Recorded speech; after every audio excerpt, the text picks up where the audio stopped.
So you got a shot of the feet, right? And that's a part of the sequence. But it's This year's Charnley Award winner has dedicated most of his adult life to sparking a passion for broadcast journalism among his students. For more than 40 years, Dr. Martin Grindeland has guided hundreds of students on a path towards a broadcasting career. As a child growing up near Mayville, North Dakota, at times he already looked the part of a broadcaster, but most often he lived the life of a farm kid.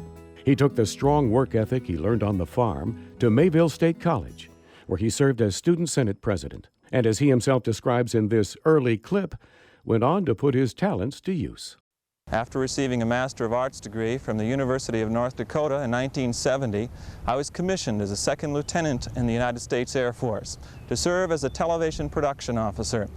One of my early efforts involved producing 3 programs on Arctic survival. The third program involved elements of tundra wildlife.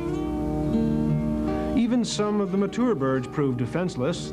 From the military, Martin moved on to teaching. During the course of his career in higher education, Martin started newscasts at 3 different universities.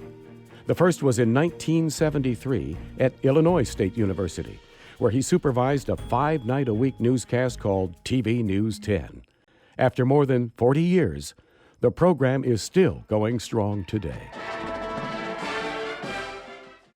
At the University of Wisconsin-Eau Claire, Martin started 3 different news programs, including one called Nightline. Good evening, I'm Mike Rindo, and this is Nightline. Years before Ted Koppel had his own version.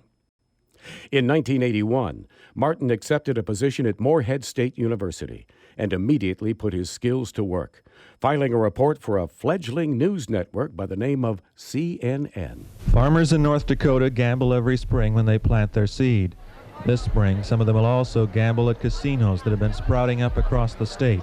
And just like he did wherever he went, Martin created opportunities for students. This is Campus News.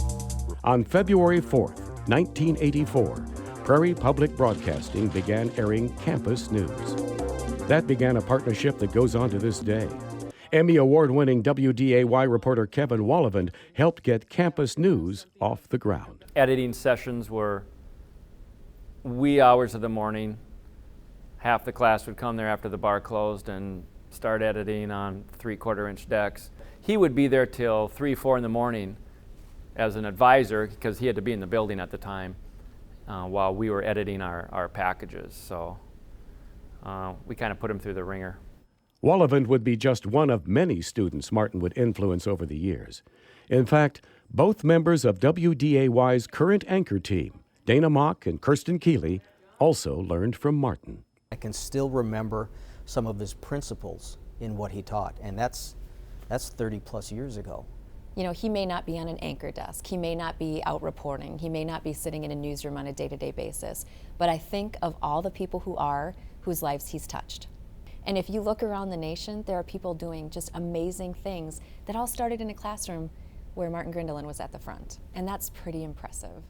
And even today, Martin is guiding and influencing the next generation of broadcast journalists. When I was interviewing for an internship at CNN, he called me and gave me all these tips, and he gave me a lot of good pointers about the industry even outside of Morehead, but like at a national scale. And I really think that helped me prepare for it, and I ended up getting it. So he's really knowledgeable and he cares, and that combined really is a powerful force.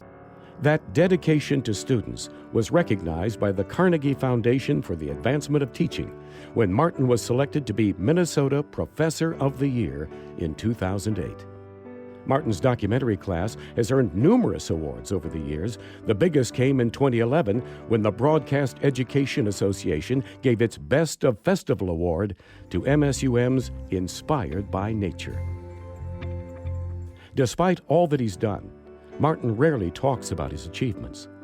Perhaps it's his Scandinavian heritage, but Martin's modesty is as extreme as his dedication to teaching broadcasting. You know, he kind of rubbed off on a lot of us students. You don't think you're a big deal, because you aren't. And he was humble. He wanted his students to be humble in what they did. But tonight, even though he'd be the first to downplay his achievements, The Northwest Broadcast News Association is making a big deal out of what Martin Grindeland has done for broadcast journalism by making him this year's recipient of the Charnley Award.